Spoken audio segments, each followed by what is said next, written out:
नमस्कार दोस्तों, स्वागत है आपका मेरी आज की एक और नई वीडियो में। आज की वीडियो का शीर्षक है आइसर ट्रैक्टर का इतिहास। तो आज इस आइसर ट्रैक्टर के इतिहास के ऊपर जानकारी देंगे। तो चलिए वीडियो को शुरू करते हैं। आइसर ट्रैक्टर की कहानी सिर्फ एक कृषि उपकरण निर्माता की कहानी नहीं है, बल्कि यह भारत की कृषि क्रांति और औद्योगिकरण के साथ जुड़ी हुई है। इसकी शुरुआत जर्मनी में हुई, लेकिन इसका विकास और सफलता भारतीय मिट्टी में रची बसी है। जर्मनी में इसकी नींव 1936 से लेकर 1959 तक मानी जाती है।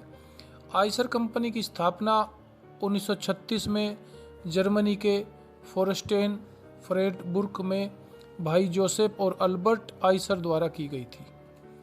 शुरुआती दिनों में कंपनी ने कृषि उद्देश्य के लिए इंजन और विभिन्न प्रकार के कृषि मशीनरी का निर्माण किया। आइसर के उत्पाद अपनी गुणवत्ता और टिकाऊपन के लिए जल्द ही जर्मनी में लोकप्रिय हो गए। द्वितीय विश्व युद्ध के बाद जब यूरोप पुनर्निर्माण के दौर से गुजर रहा था, आइसर ने कृषि उत्पादकता बढ़ाने में महत्वपूर्ण भूमिका निभाई। आइसर ने ट्रैक्टरों का निर्माण भी शुरू किया, जो जर्मन किसानों के लिए एक महत्वपूर्ण उपकरण साबित हुए। इन शुरुआती ट्रैक्टरों में आइसर की इंजीनियरिंग, उत्कृष्टता और किसानों की ज़रूरतों को समझने की क्षमता दिखाई देती थी। भारत में इसका प्रवेश और गुड अर्थ। भारत में आइसर का प्रवेश 1948 में हुआ, जब गुड अर्थ कंपनी की स्थापना हुई।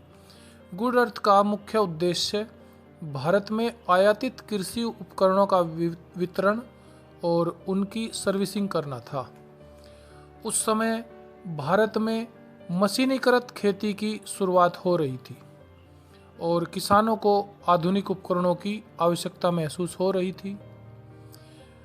गुड अर्थ ने विभिन्न विदेशी निर्माताओं के ट्रैक्टरों का आयात किया, जिसमें आइसर ट्रैक्टर भी शामिल थे। गुड अर्थ ने भारतीय किसानों के बीच आइसर ट्रैक्टरों की गुणवत्ता और प्रदर्शन को स्थापित करने में महत्वपूर्ण भूमिका निभाई। आइसर के ट्रैक्टर अपनी मजबूत बनावट और भारतीय परिस्थितियों के अनुकूल डिजाइन के कारण किसानों के बीच तेजी से लोकप्रिय होने लगे। Eicher tractor corporation of India की स्थापना 1959 में की गई। भारतीय बाजार में आइसर ट्रैक्टरों की बढ़ती मांग को देखते हुए जर्मन निर्माता आइसर ट्रैक्टर ने गुड अर्थ के साथ सहयोग करने का निर्णय लिया। 1959 में दोनों कंपनियों ने मिलकर Eicher tractor corporation of India की स्थापना की।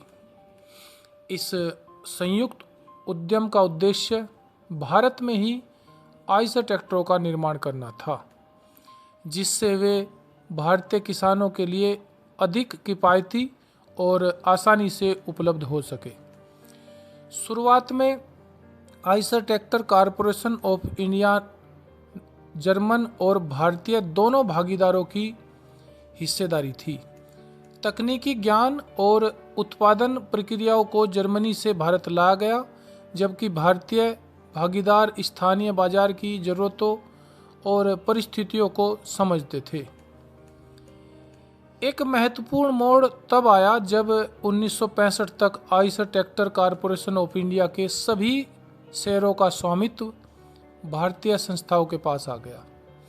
यह आइसर के लिए एक महत्वपूर्ण कदम था, क्योंकि अब यह पूरी तरह से एक स्वदेशी कंपनी बन गई थी, जो भारतीय किसानों की आवश्यकताओं के अनुसार अपने उत्पादों को डिजाइन और विकसित करने के लिए स्वतंत्र थी।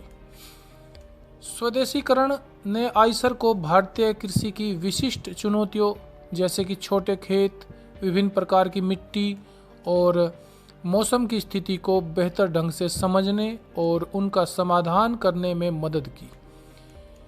स्वदेशीकरण के बाद आइसर ने भारतीय बाजार के लिए ट्रैक्टरों की एक विस्तृत श्रृंखला विकसित करना शुरू कर दिया। कंपनी ने विभिन्न हॉर्स पावर श्रेणी में ट्रैक्टर पेश किए, जो छोटे से लेकर मध्यम आकार की जोत वाले किसानों की ज़रूरतों को पूरा करते थे। आइसर के ट्रैक्टर अपनी विश्वसनीयता, टिकाऊपन और ईंधन दक्षता के लिए जाने जाते थे, जिसके कारण उन्होंने भारतीय किसानों के बीच एक मजबूत प्रतिष्ठा बनाई। 1982 में आइसर ने एक नया अध्याय शुरू किया जब उसने जापान की कंपनी मित्सुबिशी मोटर्स के साथ एक तकनीकी सहयोग समझौता किया।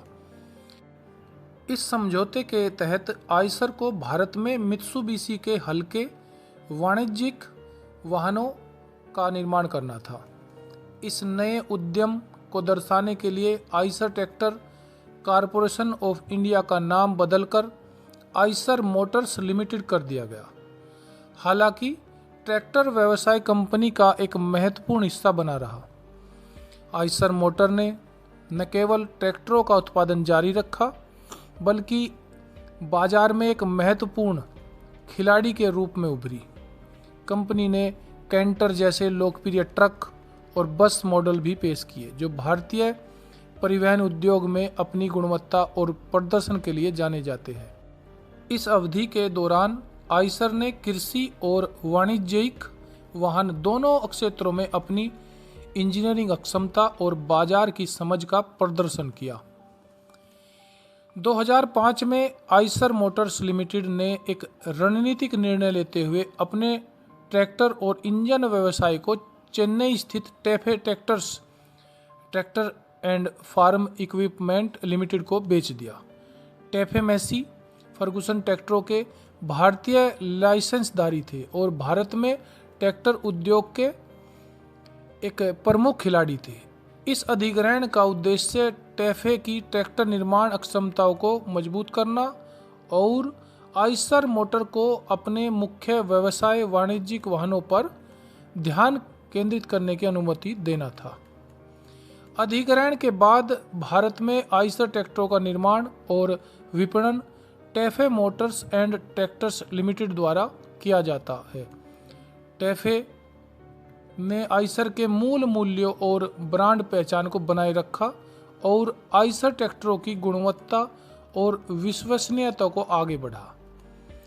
वर्तमान परिदृश्य में आज भी आइसर ट्रैक्टर भारतीय किसानों के बीच एक विश्वसनीय और लोकप्रिय ब्रांड बना हुआ है।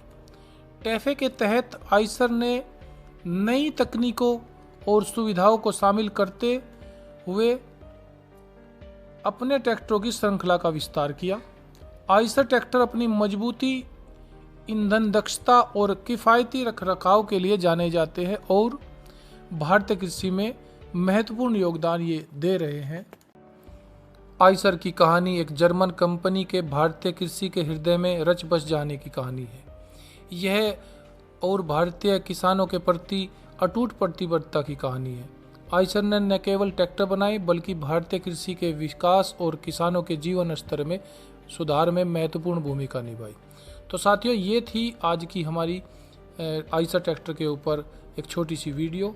आपको ये वीडियो पसंद आई हो तो इस वीडियो को लाइक कीजिए, कमेंट कीजिए और मेरे चैनल को सब्सक्राइब कीजिए। यहाँ तक वीडियो में बने रहने के लिए आप सभी का धन्यवाद। नमस्कार।